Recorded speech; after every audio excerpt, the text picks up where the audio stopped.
आज होती काकाची हळद आणि काकाच्या हळदमध्ये मामा असं काय बोलणं असं मला सुद्धा अपेक्षा नव्हती.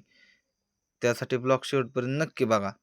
सकाळची सुरुवात केली डेअरीला दूध घालून. डेअरीला दूध घालून आलो दुकानात.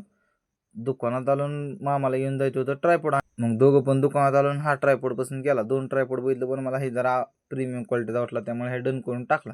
म्हणजे मामाला बघू इकडे मी तुला ओपन करून दाखवतो. मामानं असं ओपन ते करून टेबलवर ठेवला.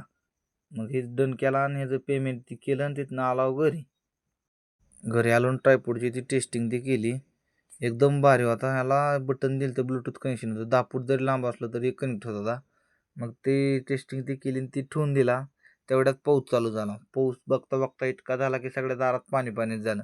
मग काय मला वाटलं आता संध्याकाळी होतं काय की राडा, पण तसं काय झालं. लगेच ऊन पडलेलं ते दिसलं. मग काय म्हणलं आता लगेच उरकायला.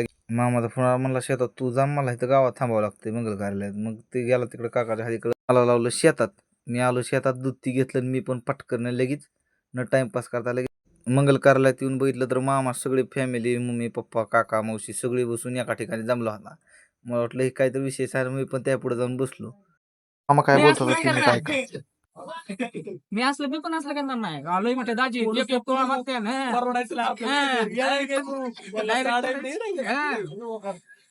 सगळी फोटो काढून इकडे तिकडे धावपळ करून सगळी गेली ती गाठून. कारण रात्रीच्या 12:30 वाजले होते. मग काय आजचा ब्लॉग इथं संपला. धन्यवाद.